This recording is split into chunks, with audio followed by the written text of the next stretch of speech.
नमस्कार दोस्तों, कैसे हैं आप सब। स्वागत है आप सभी का आपके अपने YouTube चैनल पर। दोस्तों, महारथी कर्ण पांडवों के भाई थे, लेकिन फिर भी वो पांडवों से दुश्मनी का भाव रखते थे। दुर्योधन का साथ देते हुए वो कुरुक्षेत्र के युद्ध में अर्जुन के हाथों मारे गए थे। लेकिन क्या आप जानते हैं कि मृत्यु के बाद भी कर्ण की आत्मा पांडवों से मिलने आई थी। आखिर क्यों कर्ण की आत्मा पांडवों से मिलने आई थी, जानेंगे आज की इस वीडियो में। लेकिन उससे पहले अगर आपको ये वीडियो अच्छी लगे तो वीडियो को लाइक जरूर कीजिएगा, शेयर भी कीजिएगा, और अगर अभी तक आपने चैनल को सब्सक्राइब ही नहीं किया तो जल्दी से सब्सक्राइब करके बेल आइकन को प्रेस करें, ताकि आने वाली नई वीडियोस की अपडेट आपको मिलती रहे। दोस्तों, महाभारत काल में एक से बढ़कर एक शक्तिशाली योद्धा हुए थे। कर्ण, भीष्म, द्रोण जैसे योद्धा तो अकेले ही पूरे पांडव सेना को हराने की ताकत रखते थे, लेकिन अधर्म का साथ देने के कारण इन सब की मृत्यु हो गई। लेकिन फिर ऐसा क्या हुआ कि कर्ण, भीष्म के साथ साथ जो मरे हुए योद्धाओं को पांडवों से आकर मिलना पड़ा। ये कथा मूल महाभारत के आश्रमवासी पर्व की है और महाभारत के युद्ध के 16 वर्ष बाद की है, जब गांधारी, कुंती, धृतराष्ट्र संन्यास लेकर वन में रहने लगे। लेकिन पांडवों को अपनी माता कुंती की ज्यादा चिंता होती थी, इसीलिए एक दिन पांडव उनसे मिलने आए थे। जब पांडव कुंती से मिलने जाते हैं तब वहां महर्षि वेदव्यास मुनियों के साथ आ जाते हैं। पांडु और धृतराष्ट्र महर्षि वेदव्यास के साथ कुंती, गांधारी, सुभद्रा दिव्य कथाओं की चर्चा करने लगते हैं।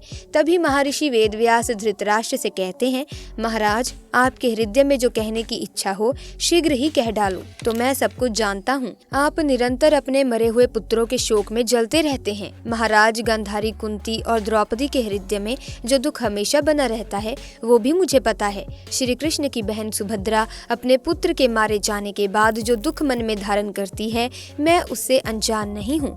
मैं आप सभी की समस्या को दूर करने के लिए ही आया हूँ। बताइए, आपको कौन सा वरदान प्रदान करूं? वेदव्यास जी की बात सुनकर धृतराष्ट्र ने कुरुक्षेत्र युद्ध के बारे में बताया कि कैसे दुर्योधन की मूर्खता के कारण कई सारे योद्धा मारे गए। दूसरे देशों के राजा दुर्योधन की सहायता करने के लिए आए थे, वो भी मृत्यु के घाट उतार दिए गए।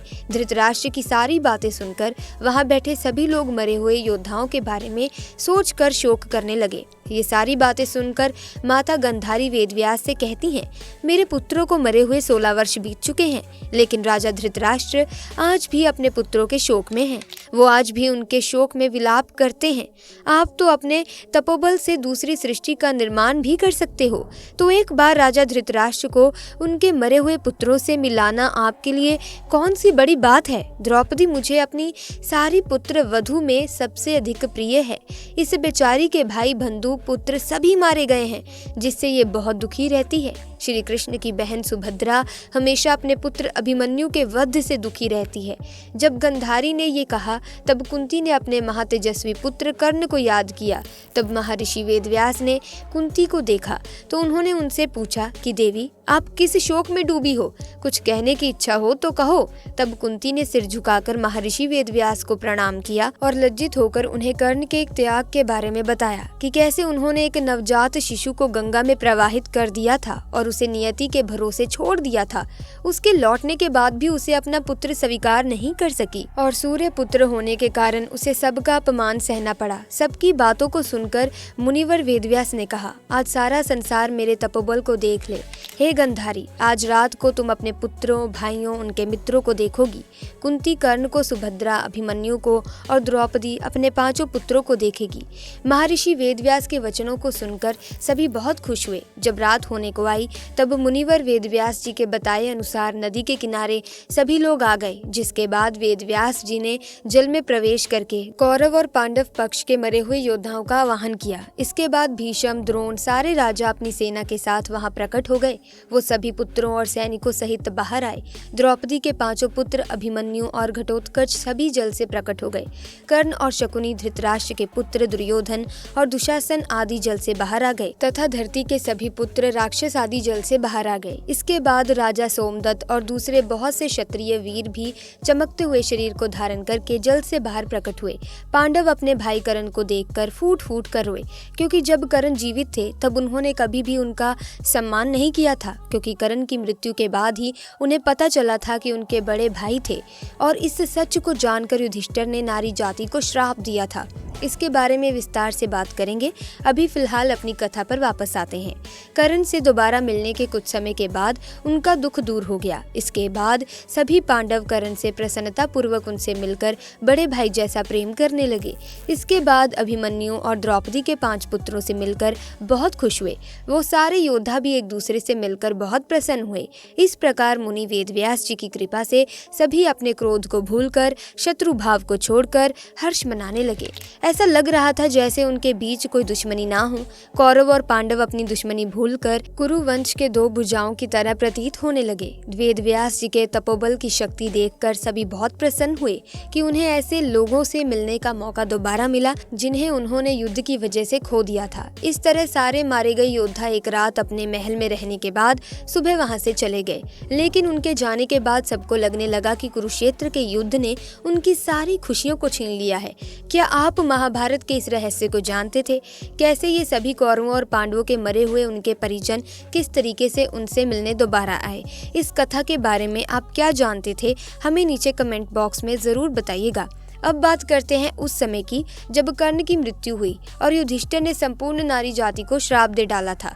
आखिर क्या था वो श्राप? दरअसल दोस्तों, कुरुक्षेत्र के युद्ध के 17वें दिन कर्ण और अर्जुन में एक भयंकर युद्ध हो रहा था। युद्ध के दौरान जब रथ का पहिया भूमि में धंस गया तो कर्ण ने अर्जुन से कहा, हे अर्जुन, तुम 2 घड़ी प्रतीक्षा करो जिससे मैं इस फंसे हुए रथ को निकाल सकूं। मेरे रथ के पहिए को फंसा हुआ देखकर तुम छल मत करना। जिस मार्ग पर कायर चला करते हैं तुम उस मार्ग पर मत चलना, क्योंकि तुम एक कुशल योद्धा हो। तुम्हें तो अपने आप को और भी ज्यादा श्रेष्ठ साबित करना चाहिए। इसीलिए जब तक मैं इस फंसे हुए पहिए को निकाल रहा हूँ तब तक तुम रथ पर चढ़कर मुझ पर प्रहार मत करना। दोस्तों, कर्ण का वध करने से पहले अर्जुन ने कर्ण को अपने रथ का पहिया निकालने के लिए 2 घड़ी का समय दिया था। लेकिन कर्ण की मृत्यु के बाद कुछ ऐसा हुआ था जिसे जानकर आप हैरान हो जाएंगे। जब अर्जुन ने कर्ण का वध किया तब कर्ण के शरीर से रक्त की धाराएं बह रही थी और उनका सर धड़ से अलग हो गया था। लेकिन फिर भी कर्ण का शरीर सूर्य के समान चमक रहा था। शेर की मृत्यु के बाद भी हिरण जिस तरीके से उसे देखकर भयभीत हो जाते हैं, उसी प्रकार कर्ण की मृत्यु के बाद भी उनके शरीर को देखकर पांडव भयभीत हो चुके थे। कर्ण की मृत्यु से संपूर्ण ब्रह्मांड में मातम छा गया था। नदियों का प्रवाह रुक गया था। तब सूर्य देवता अस्त हो चले थे। इसके बाद मंगल और बुध तिरछे होकर उदित हुए।